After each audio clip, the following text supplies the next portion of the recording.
Bueno, muy buenas tardes. Lo que voy a retomar hoy desde la última parte que hemos quedado en la última clase. Recuerden que estamos viendo fundamentos de text mining, la primera unidad de la asignatura. Tenemos una clase hoy y mañana cerramos esa unidad con vectorización de texto. ¿Ya? Pero vamos a hacer vectorización clásica de texto. En el fondo, en todos los fundamentos se ven las técnicas clásicas. Y después ya a partir de la unidad 2 ya empezamos a avanzar más en el tipo de cosas que se pueden hacer, básicamente con un uso muy fuerte de redes neuronales. Es lo que vamos a empezar a ver desde la unidad 3 en adelante. ¿Ya? La unidad 2 también ve una materia que es clásica, que es la de Topic Models, que es súper importante en text mining. Eso lo vamos a empezar a ver la próxima semana. Así que hoy día voy a déjenme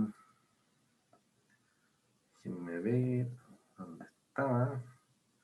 Había quedado en regresión logística, que esto es súper importante para clasificación de texto. Entonces vamos a retomar desde ahí. Ya habíamos visto naive Bayes y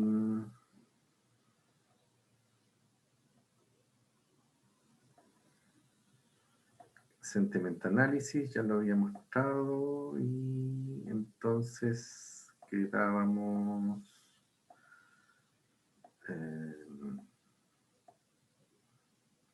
acá. En realidad avancé un poquito más que eso, pero de todas maneras voy a retomar desde ahí para tomar el tema completo.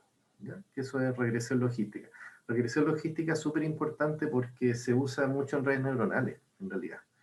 Si bien uno puede tener un clasificador de texto de regresión logística, basado en regresión logística por sí solo, sin utilizar redes neuronales, que es lo que básicamente uno podría hacer, por ejemplo, eh, reemplazando, ¿no es cierto?, ese X, que es la entrada, ¿no es cierto?, el vector de características, por algunas características que estén codificadas por la misma red. De hecho, eso es lo que vamos a ver más adelante, ¿no? Que es cómo se trabaja hoy en día, es básicamente que uno no tiene un vector de características dado, diseñado por uno, sino que en lugar de eso, uno le deja a la red neuronal que aprenda el vector de características. ¿Ya? Y se puede hacer tanto offline, que eso se llama representation learning, como online, es decir, dentro del mismo modelo entrenar eh, la vectorización o el encoding del texto que le estamos mostrando a la red. Ya, pero en este caso estamos suponiendo que ese vector de características es un vector de entrada que está diseñado de alguna manera. Entonces vamos a ver un ejemplo eh, usando regresión logística para sentiment analysis, ¿ya? De qué tipo de características diseñadas a mano podrían usarse. Entonces, eso es básicamente lo que vamos a ver hoy día. Y lo otro importante de resaltar es de que regresión logística es muy usado en clasificación de texto, por lo tanto sigue siendo algo muy relevante en text mining y es considerado un baseline fuerte, ¿ya? Un strong baseline. Es decir, generalmente si uno propone algún método que esté basado en una tarea de clasificación de texto para distintas tareas, puede ser sentiment analysis u otra cosa, uno incluye en los baselines regresión logística, porque a pesar de que es un método relativamente simple, como vamos a ver, entrega muy buenos resultados. Entonces, es algo que vale la pena tener siempre presente, ¿ya? Sobre todo por completitud en términos de diseño experimental. Entonces, bueno, lo que nosotros generamos, a diferencia de Naive Bayes, usando regresión logística, es un método que está basado en clasificación discriminativa, digámoslo así. Es decir, lo que uno aprende es un conjunto de pesos, que son los que están ahí, los W, que son los parámetros del modelo. Y eso se puede entrenar. Y entonces uno entrena esos pesos y los combina con el vector de características de la entrada, utilizando en este caso algo muy simple, que sería el producto punto entre los dos vectores, el vector de pesos del clasificador y el vector de características de la entrada, y le suma un bias, ya que eso siempre está, digamos, presente en el clasificador, que sería ese P. Entonces, está ahí.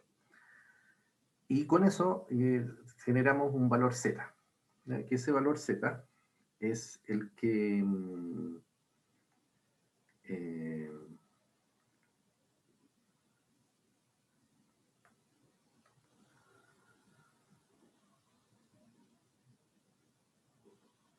se ingesta dentro de la función sigmoide, ¿ya? Entonces, el Z en el fondo, que es el que está ahí, se pasa por una función sigmoide. Entonces, por ejemplo, acá lo que estamos haciendo es pasar el Z en esa función sigmoide, que la función sigmoide o sigmoidal es la que está representada por, o que está definida analíticamente de esta manera, y que tiene esta forma, ¿no?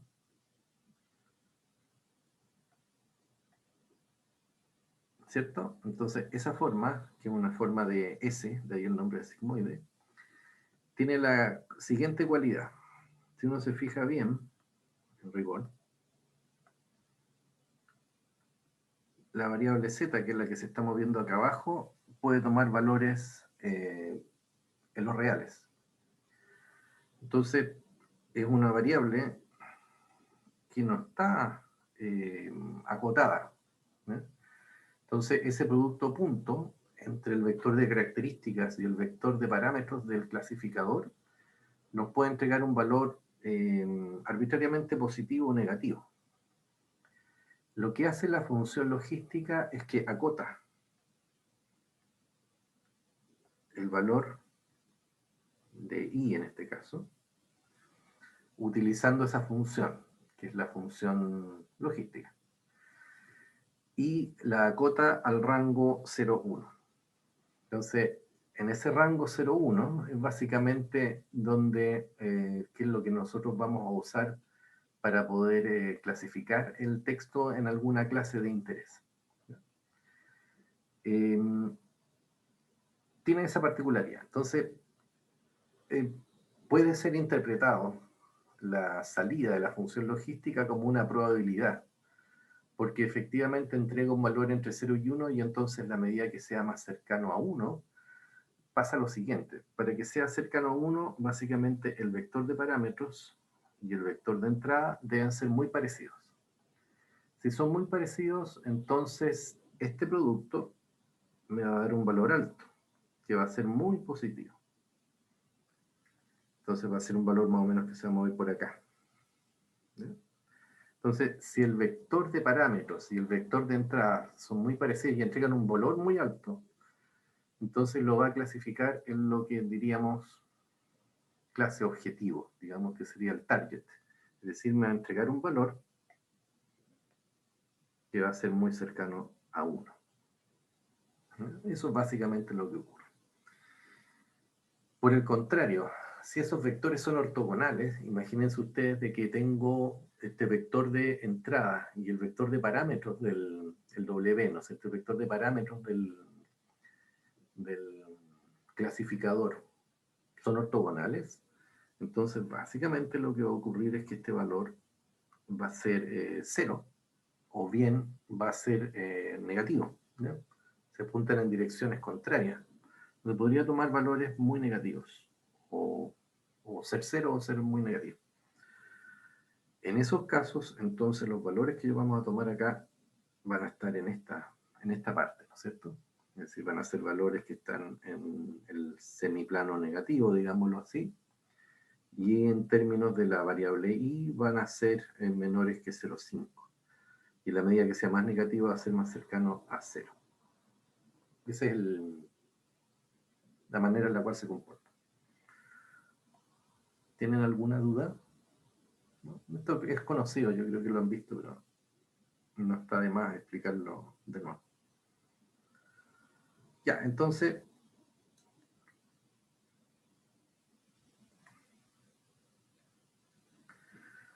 Para clasificación binaria, supongan de que tenemos entonces una clase target.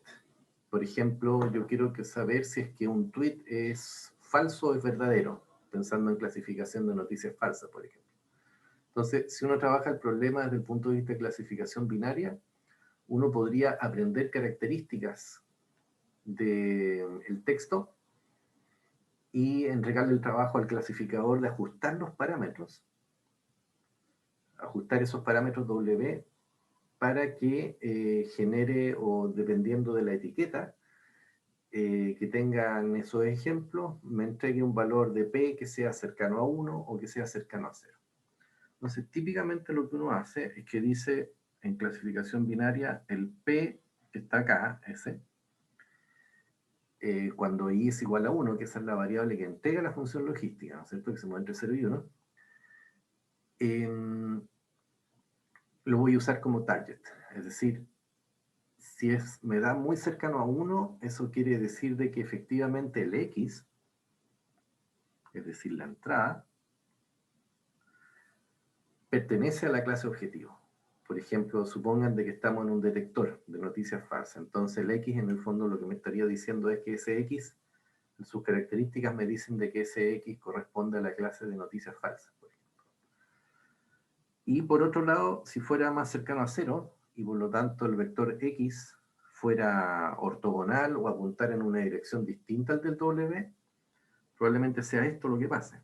Es decir, que me dé un valor muy cercano a 0, el Z.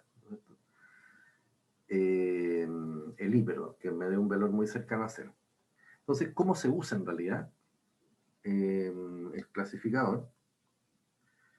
Lo que se hace es que se aplica la función sigmoide al producto punto de W con X más el sesgo, y a eso se le pasa entonces por la logística, ¿no es cierto? Es la función sigmoide que está escrito aquí, y eso me da un valor, que es el valor P igual a 1. Y para saber, y ese valor se interpreta como la probabilidad de que el ejemplo de entrada pertenezca a la clase objetivo. Por ejemplo, podría ser noticia falsa. Esa podría ser la clase objetivo. Entonces, usamos este valor. Y para representar la probabilidad de que no pertenezca a la clase objetivo, calculamos esto. La probabilidad de que el I sea 0. Que en el fondo eso es hacer 1 menos la sigmoidal aplicada sobre la entrada. Entonces, claramente, la suma de estas dos cantidades es 1. ¿Sí? Por definición. ¿Sí? Por lo que se espera que alguno de los dos gane. Eventualmente podría haber un empate en 0.5. ¿Sí? Podría sumar 0.5 para ambos y en ese caso estaríamos en incerteza. ¿Sí? Quería decir de que el clasificador no sabe, en realidad para ese ejemplo, dónde clasifica.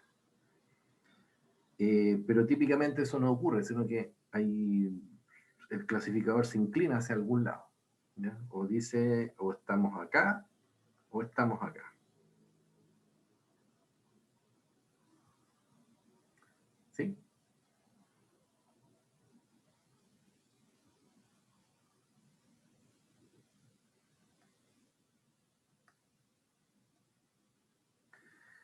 Luego entonces la clasificación se realiza utilizando esta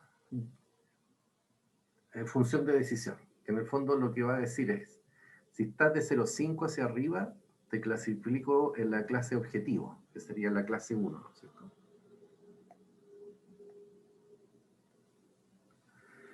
Y si no es así, entonces te clasifico en la clase 0, que sería no perteneces a la clase objetivo.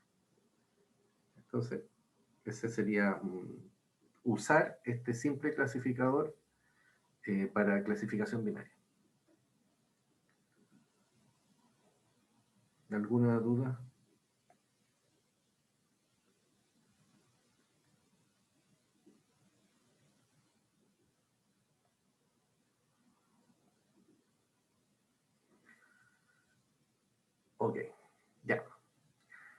Entonces, ¿cómo lo podemos usar? Porque en realidad hay, em, hay muchas formas de construir vectores de características, ¿ya? Pero eh, aquí, por ejemplo, para un problema binario de sentiment analysis, en el cual tenemos un tweet, por ejemplo, entonces ese tweet, lo que queremos saber es si es positivo o negativo. Es decir, si la polaridad del tweet es optimista o pesimista, digámoslo así. Es decir, si la carga de la persona que está escribiendo es positiva o negativa con respecto a lo que está diciendo. Si está a favor o en contra. Todo eso es sentiment analysis, ¿ya? Entonces, claramente eso se puede modelar como un problema de clasificación binaria, entre más y menos. Y bueno, ¿qué podría hacer uno? Puede hacer muchas cosas. Por ejemplo, podría tener una primera característica. A ver, en rigor, este vendría a ser nuestro vector de características. Tendríamos a tener un vector con 6 componentes.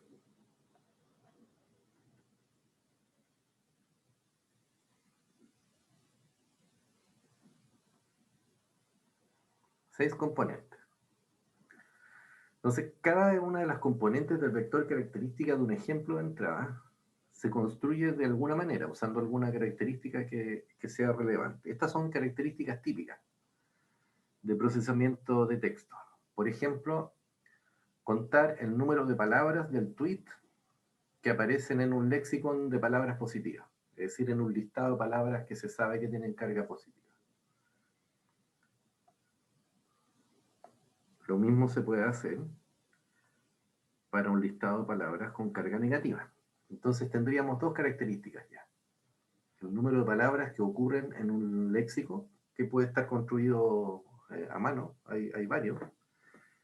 Por ejemplo, en el léxico más conocido se llama Afín, que lo pueden buscar.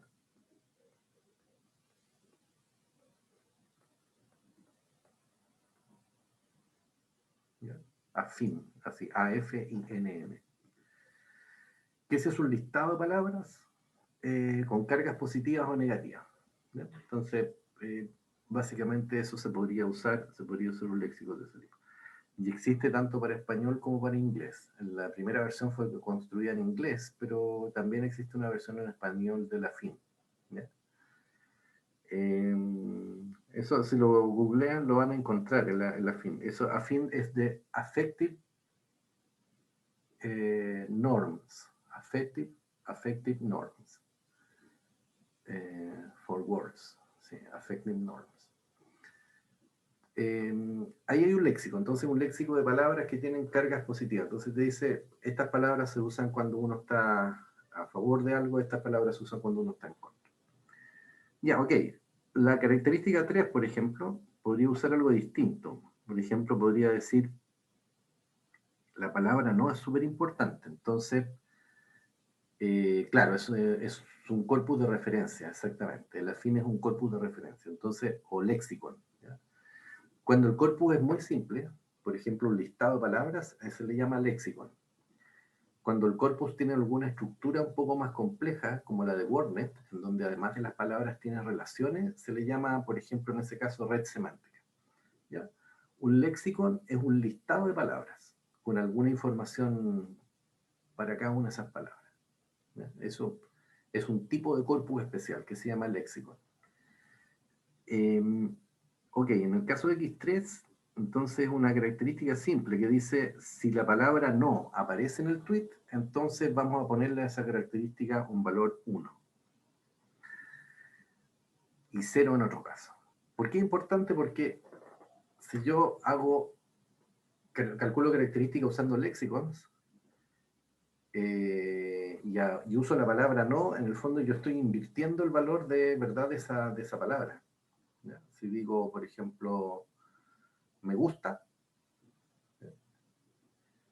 y yo le antepongo un no, entonces el valor de verdad de lo que estoy diciendo se invierte. ¿Ya? Es por esa razón que siempre se utilizan características cuando se hace a mano, digamos, se construyen vectores de ese tipo, el no siempre se tiene que considerar. Lo mismo que la característica 5. Si se fijan ahí, dice, si yo le coloco, por ejemplo, la interrogación, perdón, la exclamación, un signo de exclamación, entonces le vamos a colocar en la característica 511 y 0 en otro caso. Es decir, si uso exclamación, eso quiere decir una cosa, que es distinta que si no lo usara. Un lenguaje más pasivo versus un lenguaje más expresivo. En el caso del 4, está contando cuántos pronombres hay en primera y segunda persona, que eso también puede ser una característica lingüística. ¿Ya? Todas estas son características lingüísticas.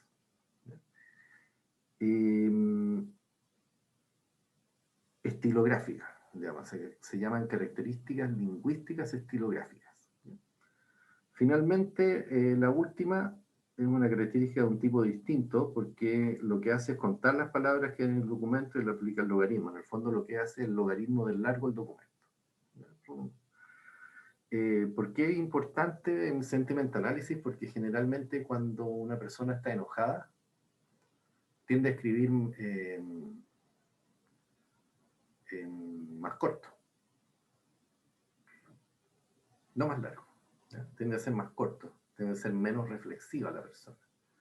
Entonces, cuando busca insultar, típicamente hay una correlación ahí entre el largo, en este caso los mensajes tienden a ser más cortos que cuando se trata de mensajes informativos, por ejemplo. Cuando uno está eh, argumentando o está debatiendo algo, típicamente genera textos que son más largos. Y es porque tiene que razonar más. Y para entregar más argumentos tienes que usar más palabras. Si tú quieres descalificar a alguien, basta con un par de palabras, ¿se fijan? Entonces, típicamente los textos son más cortos cuando hay una carga emocional más fuerte. Sebastián pregunta qué sucede en el caso del sarcasmo.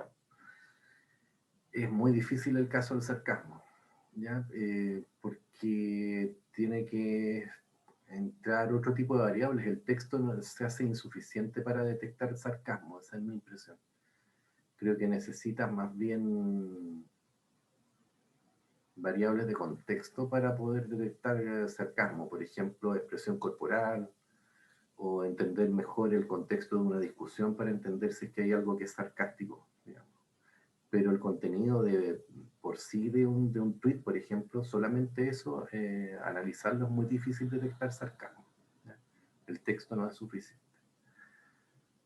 Claro, Andrea, exactamente, contexto. Por ejemplo, si consideraras el contexto de un hilo de conversación, podría ese hilo indicarte si efectivamente un tweet en particular, dentro de un hilo, por ejemplo, es sarcástico o en realidad no lo es. ¿Por qué? Porque podrías analizar cuál es el nivel de consistencia de ese tweet con el hilo de conversación. Y si tú encuentras de que en realidad esta persona dentro de ese hilo de conversación cambió rápidamente de opinión, probablemente no hay un cambio de opinión, sino que lo que hay es un uso del sarcasmo. ¿Ves? En el fondo sigue pensando lo mismo, pero te dice lo contrario de manera sarcástica. ¿Ves? Emojis, muy entretenido el tema de los emojis, de hecho lo vamos a ver más adelante, que los emojis son parte del lenguaje hoy en día, ¿ya? Sobre todo en redes sociales. Entonces la gente se comunica con los emojis y hay que modelarlos de alguna manera. Pueden ser considerados como palabras dentro de un vocabulario, entonces se pueden incorporar. Y básicamente hoy en día lo que se está haciendo con los distintos... me acordé de otro recurso, búsquenlo, es muy bueno que se llama Liuc, ¿ya? Liwc, Liuc. Ese también es un recurso léxico, ¿ya? Con palabras positivas, negativas, etc. Y es multilingüe, ¿ya? Lo que se está haciendo con los emojis hoy en día es que se lo está incorporando a los recursos léxicos. Entonces se colocan los emojis felices, por ejemplo, las caritas felices, ¿no es cierto? Ese típico, ¿no es cierto? Eso va como una palabra dentro de un léxico hoy en día. Y hay otros esfuerzos, por ejemplo, de poder hacer vectorización de emojis también. Entonces, se consideran ya como parte del vocabulario. Así que se trabaja con eso también. Se pueden contar, por ejemplo. Uno puede contar los emojis y trabajar con eso. contar emojis positivos, contar emojis negativos. Así que eso es súper interesante. Y muy útil porque se usa mucho, entonces como la gente lo usa mucho, hay que considerarlo. Ya, entonces, de alguna manera nosotros podemos decidir por el momento de manera artesanal, digámoslo así, arbitraria, es decir, a mano, a generar ciertas características que representen el texto. Esto no necesariamente es malo, es que esté hecho a mano. ¿Ya? Así que no se queden con la idea de que porque está hecho a mano en realidad no tiene mucho valor o no es muy competitivo. Son súper competitivos. De hecho, en un survey reciente sobre clasificación de texto, se encuentra de que los clasificadores de texto que están basados en este tipo de características, lingüísticas, por ejemplo, tienen desempeño muy parecido a algo que está basado en Deep Learning. No hay una gran diferencia entre Deep Learning y este tipo de clasificadores más clásicos, digámoslo así, para clasificación de texto, ¿ya? Sobre todo si es binaria. Pero sí Deep Learning hace diferencia en otras cosas que vamos a ver más adelante, como procesamiento de secuencias, por ejemplo. Eso, Deep Learning es, hasta el momento es insuperable. Pero en clasificación esto sigue siendo sumamente relevante. Ejemplo. Entonces, supongan de que tenemos un texto que en realidad corresponde en este caso a una revisión. Entonces es un review y aquí hay algunas características que extraemos para construir nuestro vector. Por ejemplo, estamos buscando palabras que correspondan a contextos negativos. Así que hay algunas palabras que corresponden a contextos negativos. Y eso le da la segunda característica un 2, ¿no? Que tendríamos contexto negativo. Entonces, eso que está ahí y eso que está ahí. Y eso nos da el 2. Palabras que aparecen en un listado de palabras positivas. Entonces, lo que uno hace es buscar dentro del review cuáles palabras ocurren. Entonces, encontramos las que están en amarillo, ¿no es cierto? Esas tres. Y eso nos da esa característica. Aquí tenemos la 1. Tenemos la característica 1 y 2 las tenemos listas. ¿Aparece el no? Sí, aparece. Ya, entonces el no aparece acá, si se fijan. Lo cual significa de que vamos a tener la característica 3 como un 1. Después la característica 5, ¿aparece el signo de exclamación en alguna parte? Parece que no, así que como no aparece, entonces la característica 5 va a ser un 0. La característica 4 consiste en contar cuántos pronombres en primera y segunda persona aparecen en el review. Entonces, según lo que está detectado acá, esto se puede hacer de hecho también con un pipe de NLP, con un post tagger, ¿no es cierto? Entonces el post tagger me ayudaría a detectar eso. Entonces yo lo cuento. Me dice, detecté el post tagger de 3 pronombres en primera y segunda persona. Y finalmente el logaritmo en base 2 siempre del largo del documento, que está medido en número de palabras, me da ese valor. Así que con eso ya tenemos nuestro vector de características. Esto claramente después hay que hacerlo de manera automática, ¿eh? Así que hay que generar un script que cree los vectores de características.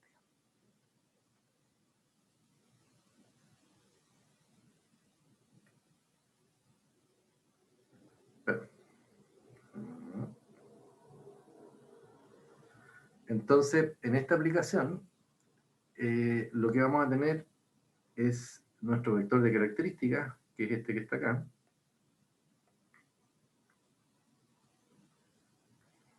Ahí está el X. ¿No?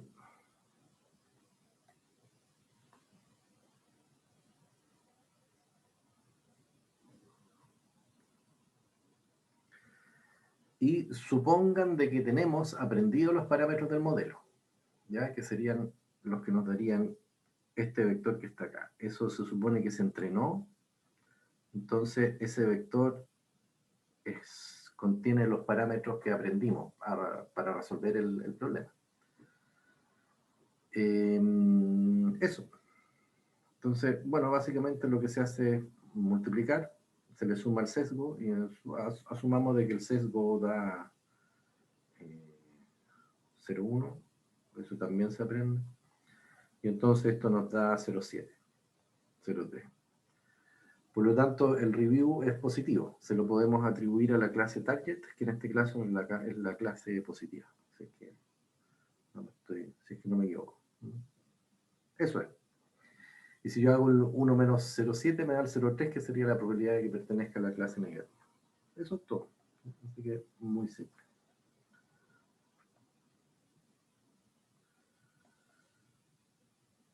Ya, ¿cómo se entrena entonces? Esta parte es bien interesante. Miren, para entrenar regresión logística, voy a usar algo que se llama la cross entropy, la función de pérdida de entropía cruzada, la cross entropy loss, que lo que hace es generar o se calcula con un método que se llama estimación de máxima de verosimilitud condicional. Es condicional por la siguiente razón, porque lo que hace es escoger los parámetros que maximizan la probabilidad de las etiquetas verdaderas. Esto supone de que durante el entrenamiento nosotros tenemos un conjunto de etiquetas verdaderas en el training set. Y entonces lo que vamos a hacer es medir el P en función del valor de I. Entonces hay dos valores de I con los cuales vamos a trabajar.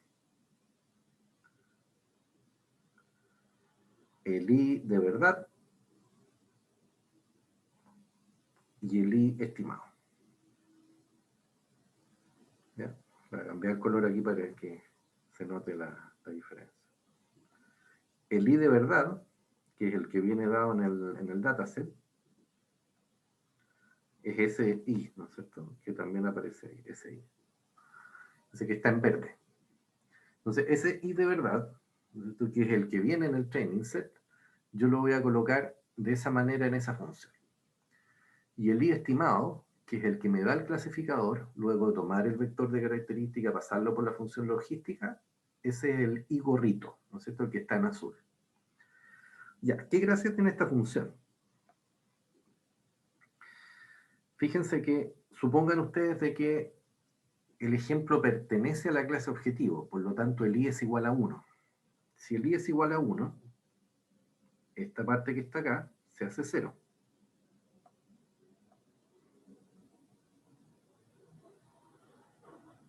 Esta parte que está acá es 1. Como el segundo componente es 0, entonces esto no se considera. Y lo único que me queda, entonces, es el I rayita. Ese que está ahí. El I techo. Eso sería en el caso de que el I sea igual a 1. I igual a 1, entonces implica que yo me quedo con un I techo. Entonces, si pertenece a la clase objetivo, el ejemplo, el P corresponde al valor de I que me da la función logística. Por ejemplo, en este caso sería el 0,7. Así funciona. Por otro lado, imagínense que el ejemplo no pertenece a la clase objetivo. Entonces, en ese caso, el I que viene en el training set es 0. Si es 0, entonces lo que va a pasar es que esto se va a hacer 1. ¿No es cierto? Porque me va a quedar I gorro elevado a 0. Así que eso se va a hacer 1. Y esto como es 0, entonces va a quedar 1 menos I. Así que me va a quedar el complemento simplemente. Me va a quedar 1 menos I gorro. Entonces el P corresponde a 1 menos I gorro en el caso de que el I sea 0. ¿Lo ven? Así funciona. Entonces, por eso se llama estimación de máxima verosimilitud de Bernoulli. Porque hay dos posibilidades. O es 1 o es 0, el I. ¿No es cierto? Es como lanzar una moneda. Entonces, si el training set me dice de que ese ejemplo está en la clase target, me quedo con el Igor. Si el training set me dice que ese ejemplo está en el que no está en la clase objetivo, igual 0, entonces me quedo con 1 menos Igor. Eso, no sé si tienen dudas, si se entiende.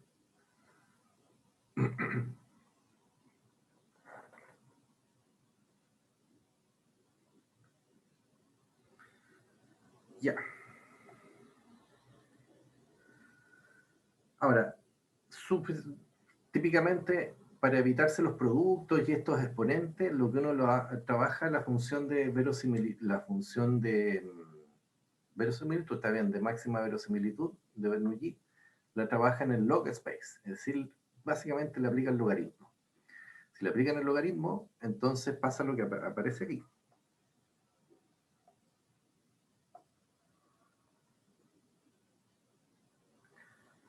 Que el logaritmo de esa función, que era la función de estimación de máxima verosimilitud de Bernoulli, se transforma en I log I gorro más 1 menos I log 1 menos I gorro.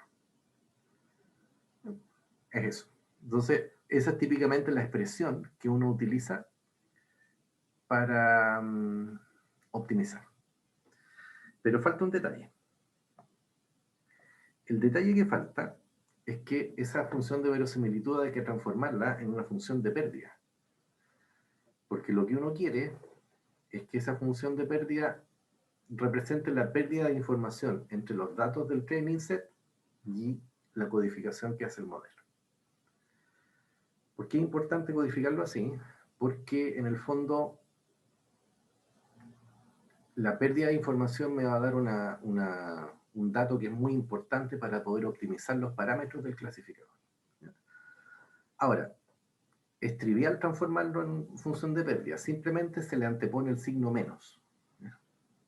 Eso es todo lo que se hace. Entonces, de función de verosimilitud nos pasamos a función de pérdida colocándole un signo menos. Muy simple. Entonces, aquello cuyo objetivo consistía en maximizar la verosimilitud, ahora consiste en minimizar la pérdida. Simplemente ese cambio lo hicimos colocándole un signo menos. Y finalmente, para la regresión logística, vamos a reemplazar la estimación por la sigmoide. Entonces, en lugar de trabajar con el I gorro, ahora trabajamos con el I que me da la función sigmoide, que sería eso que aparece ahí.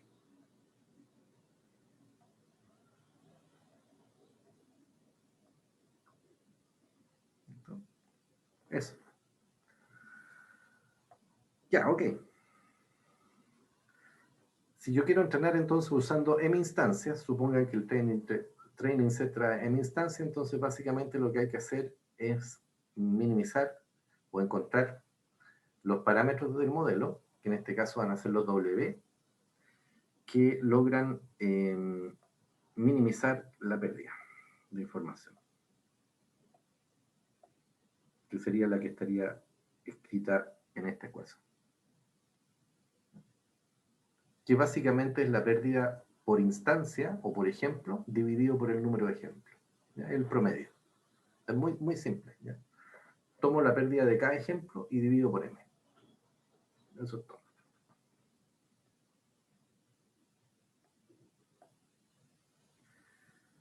¿Por qué es importante calcular esta función de pérdida, que es la función de pérdida de entropía cruzada? Es importante, primero, y porque es conveniente en realidad, porque es una función convexa.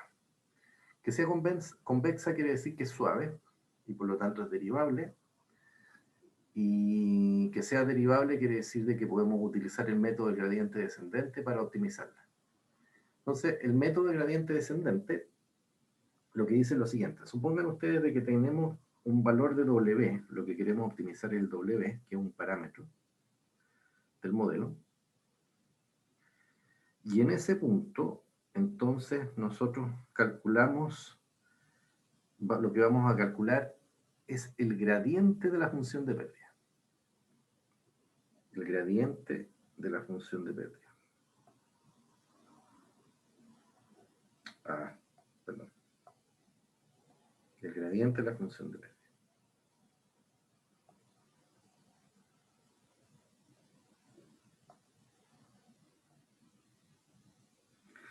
¿Por qué el gradiente? Porque el gradiente corresponde a la pendiente de la función de pérdida, en el punto en el cual lo vamos a evaluar, que en este caso es en el punto que está dado por el ejemplo de entrenamiento. Entonces, si yo evalúo la función de pérdida para ese ejemplo en particular, y en ese punto calculo la derivada, lo que tengo es la pendiente de esa curva, que en este caso es una pendiente negativa. Negativa. Esa pendiente negativa yo la voy a usar, que es lo que hace el método gradiente descendente, y entonces si yo le hago menos la pendiente, lo que voy a obtener, en este caso, por ejemplo, la pendiente es negativa. Si se lo sumo al valor WI, que es ese valor que teníamos inicialmente, ¿no es cierto? Ese que está ahí, W1, en realidad, si se lo sumo, lo que hace es avanzar en la dirección del mínimo de la función. Es decir, si yo al W le sumo, en realidad le resto la pendiente, lo que va a pasar es que ese signo menos con la pendiente negativa se va a transformar en un signo más, ¿no es cierto? Entonces va a quedar menos la pendiente. Así que va a ser el valor W1 más el valor de la gradiente evaluada en el punto. Así que eso me va a dar un valor que es un poco mayor que el W1. Que efectivamente ese valor lo que va a hacer entonces es moverse un poquito hacia el mínimo. Es decir, se va a mover un poco hacia la derecha.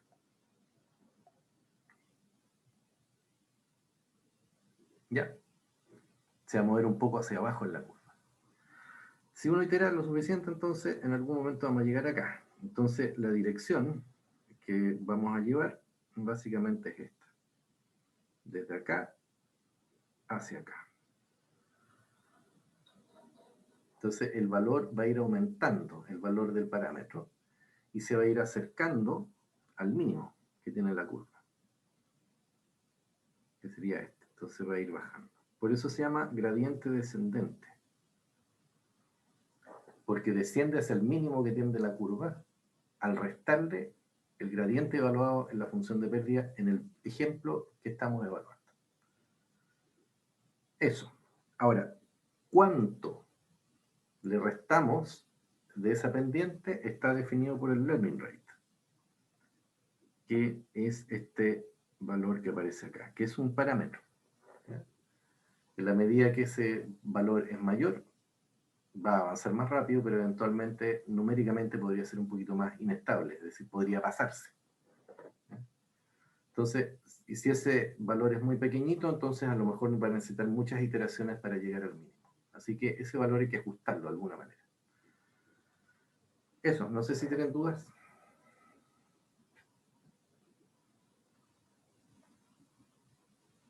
Carlos, sí, cuéntame.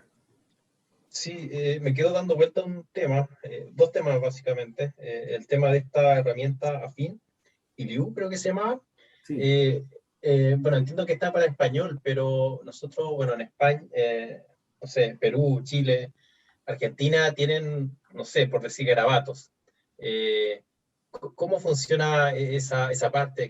¿Esa herramienta cubre esa necesidad o existe otra herramienta que, una especie como de corpus que haga ese mapeo? Esa es una pregunta. Y la otra es, me dejó pensando un poco el tema de esta Strong Baseline que nos comentaba, que andan súper bien, por ejemplo, si los comparamos con una red MLP. claro. Y claro, ¿y cómo se justifica eso? Porque yo hice unos ejercicios que justamente dan súper bien. Eh, no sé, me imagino que hay algo en el lenguaje que explica eso, ¿no? Sí, pasa de que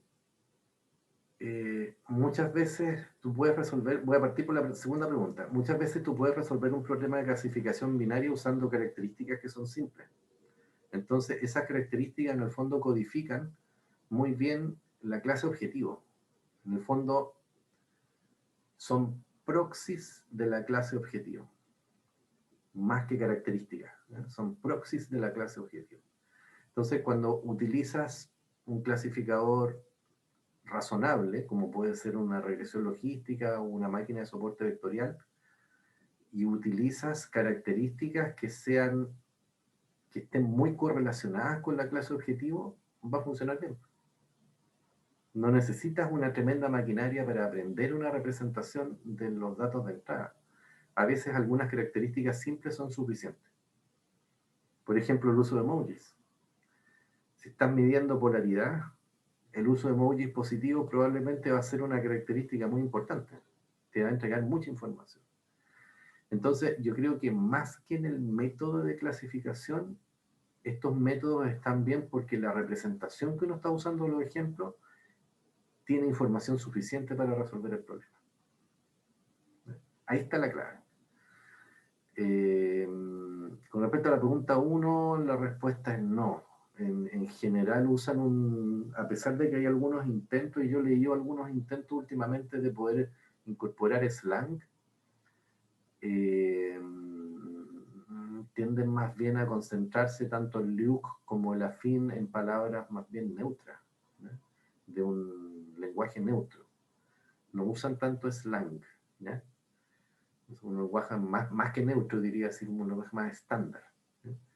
Y eso de todas maneras es un problema. Entonces, hay algunos léxicos que incorporan slang y uno lo puede empezar a buscar, pero en particular esos dos que mostré, el foco de esos dos corpus, el afín y el Luke, está en el lenguaje estándar, precisamente para permitir de que pueda funcionar en distintos países de habla hispana. Entonces, lo que típicamente se hace si tú quieres algo para, digámoslo así, español chileno, es que tienes que extender el Luke agregándole algunos chilenismos.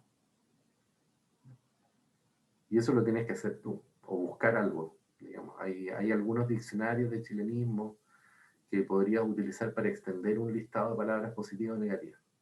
Pero en realidad hay que empezar a trabajar en eso. No es algo estándar.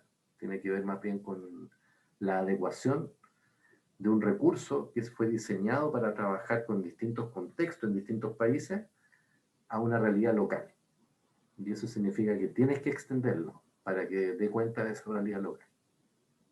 Eso se llama low resources, se le llama en NLP. Es decir, que tienes recursos recursos de bajo nivel para que puedan capturar la localidad del texto, las características locales. Eso, Sebastián, sí, Sebastián Campos. Tengo una pregunta.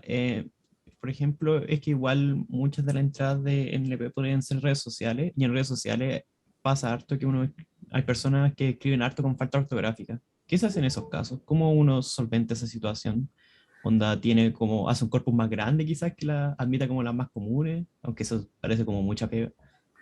O hay un proceso más inteligente. Sí, mira, el salvavidas que uno tiene ahí generalmente es usar un lematizador WordNet, porque el WordNet va a usar la distancia léxica para encontrar la palabra más parecida en WordNet, y eso te salva del error ortográfico, porque aun cuando esté mal escrito, por ejemplo alguien lo colocó sin acento o se equivocó en alguna letra, el WordNet Lematizer te va a buscar la palabra más parecida, y entonces te la va a sustituir por esa palabra que encuentra. Es una muy buena herramienta para poder hacerlo. Utiliza distancia edición para eso.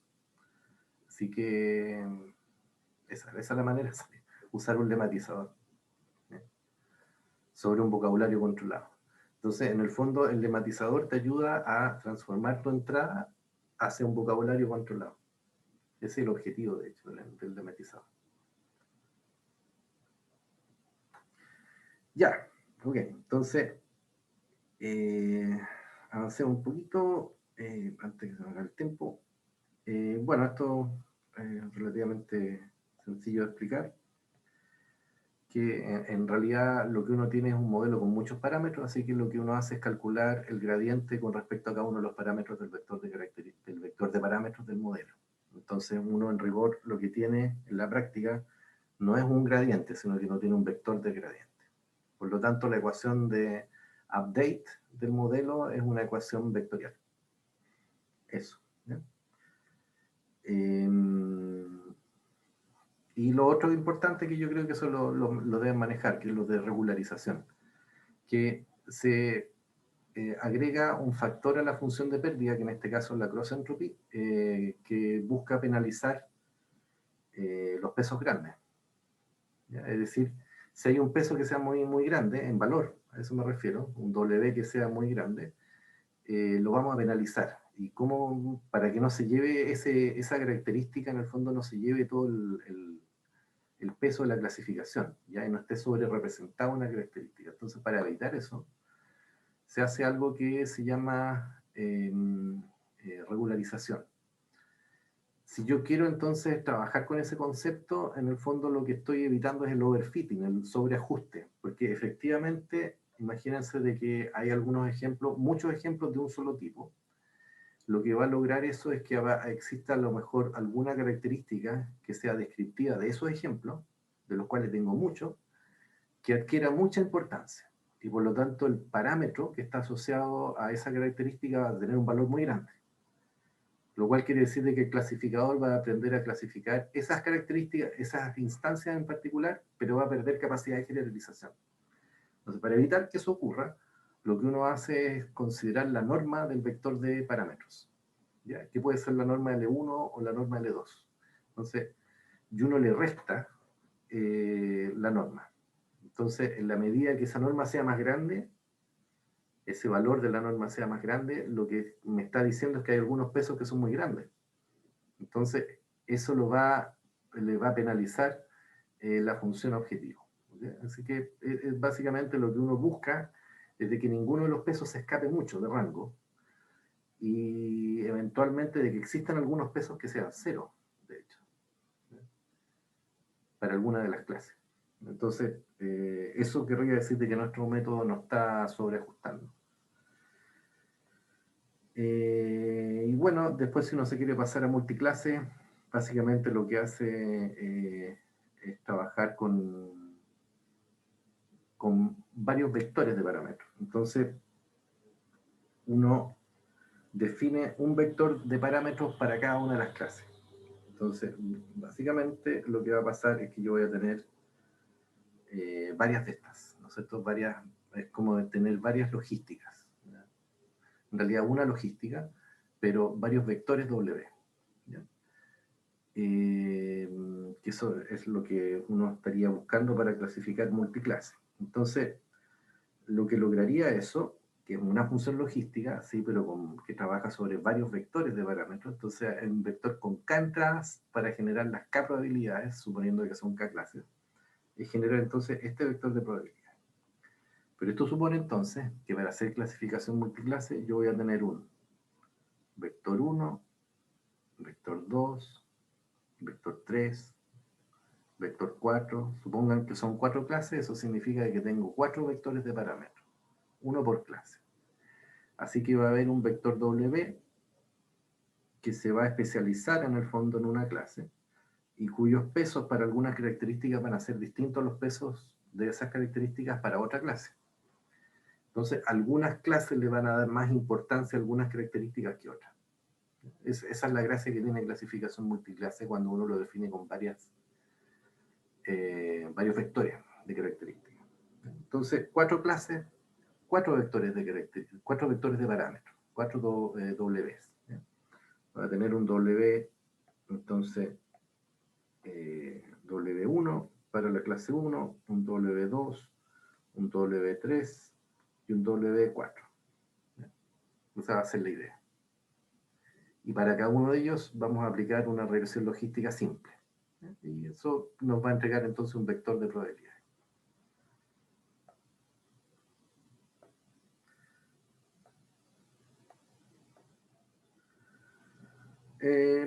Bueno, eso básicamente. Entonces, la probabilidad de la clase va a estar condicionada a la instancia y para que efectivamente sean probabilidades todos esos valores, lo vamos a dividir por la sumatoria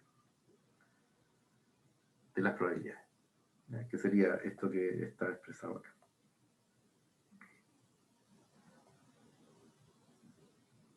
Entonces, de esa manera, el z, que genera el i en realidad, que genera la función logística, la suma de esos i para un mismo ejemplo va a dar 0.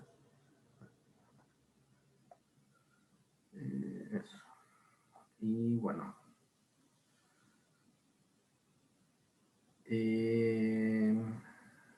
Eso básicamente es multiclase. Entonces, la función de pérdida se generaliza a k términos, con k clases, porque tenemos un vector, entonces, y en entrenamiento lo único que cambia,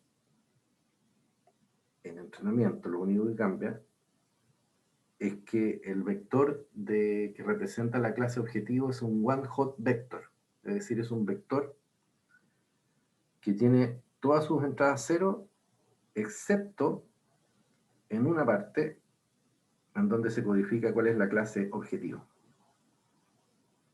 Supongan, por ejemplo, que aquí está. Entonces, ahí colocamos un 1. Entonces, si pertenece a la clase K, eso quiere decir de que la entrada késima del vector de la clase objetivo tiene que ser 1 y el resto tiene que ser 0. Ya, eso. Sebastián, sí. Sí, una consulta al representarlos como one hot, ¿qué pasa con la dimensionalidad? Si tenemos una dimensionalidad muy grande, vamos a tener problemas para el entrenamiento y la clasificación, ¿o no?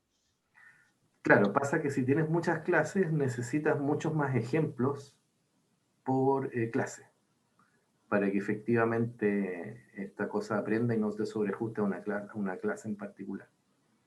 Así que necesitas un dataset más grande para poder entrenar un clasificador multiclase. Hay una proporción, que probablemente lo voy a hablar más adelante, pero que establece cuál es el número mínimo de ejemplos dependiendo de la complejidad paramétrica del modelo, ¿ya? Que es una proporción de 1 a 10. Es decir, si tu modelo tiene, no sé, 1000 parámetros, para esos 1000 parámetros eventualmente necesitarías al menos 10.000 ejemplos de entrenamiento. Entonces, si estás hablando de un modelo de Deep Learning, estamos hablando de otro tipo de volúmenes de datos para poder entrenarlo y que no esté sobreajustado. Eso. Hay una proporción que se llama la proporción 1 a 10 en ejemplos versus parámetros. Revísenla porque es interesante y típicamente eso es bien empírico, pero funciona. Porque muchas veces si uno tiene muy pocos ejemplos y tienes muchos parámetros, te sobreajusta. Entonces, básicamente el modelo memoriza algunas cosas, pero en realidad no logra generalizar. Bueno, eso básicamente. Entonces, para el caso multiclase, uno le coloca un signo menos y se transforma en la negative log likelihood. Y eso básicamente. ¿Bien? Así que es simple. Ahora, ese clasificador multiclase, que es la regresión logística multinomial, es muy útil porque se usa como una capa en redes neuronales, que es una capa softmax, ¿no es cierto? Entonces, esto lo vamos a volver a ver, ¿ya? Y esto es básicamente una de las capas más usadas en redes neuronales para texto, digamos, que es la capa softmax, que finalmente es la que uno coloca en la salida cuando quiere reducir un problema en una red neuronal a un problema de clasificación multiclase. Así que esto repásenlo, es súper importante y lo vamos a usar harto. Ya, y finalmente, porque me pasé algunos minutitos, ¿cómo se hace en sklearn, por ejemplo, es lo más simple de ver? Bueno, muy simple porque uno tiene en este caso, ¿cómo sería una clasificación? En este caso un ejemplo con naive Bayes multinomial, pero aquí hay algo importante que quiero destacar, que de hecho lo vamos a ver con más detalle mañana, que tiene que ver con la construcción del vector de características. Entonces, vamos a ver algo que se llama el constructor o vectorizador de texto que se llama TF-IDF, que también es una strong baseline en representación. Y bueno, en SKLearn es súper simple porque lo que uno hace es tomar los datos, que en este caso son unos NumPy arrays, crea el TF-IDF transformer, que sería el que estaría acá, y después a ese le aplica el modelo, el método, perdón, que se llama FitTransform, y le pasa como argumento de la función FitTransform el XTrain. ¿Ya? Es eso básicamente. Entonces hay un FitTransform que hace dos cosas. A ver, lo voy a ordenar un poquito. Hay dos cosas en las cuales fijarse acá.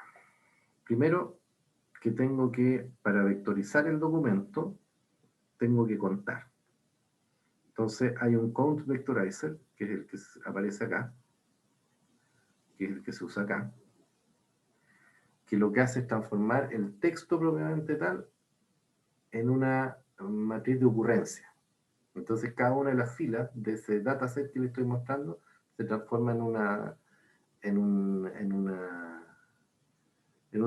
matriz TF en el fondo, es decir, una matriz donde cada entrada, cada fila representa un documento, cada columna representa una palabra, y cada entrada lo que está representando es el número de veces que esa palabra ocurre en ese documento.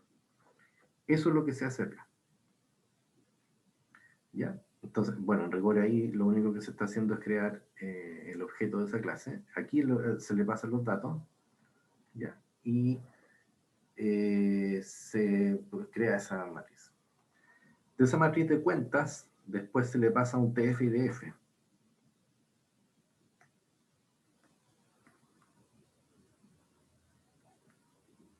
Entonces el TF-IDF transforma esa matriz de ocurrencias en una vectorización basada en TF-IDF. ¿Qué es TF-IDF? Lo vamos a ver mañana.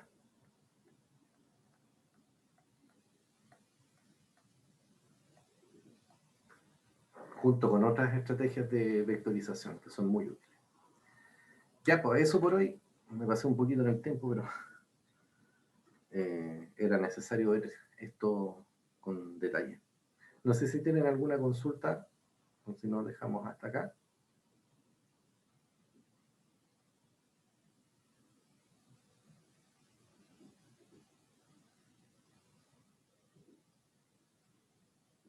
Ok, perfecto. Ojalá que se haya entendido todo lo que expliqué. Y bueno, eso sería. Nos vemos mañana. Que estén muy bien.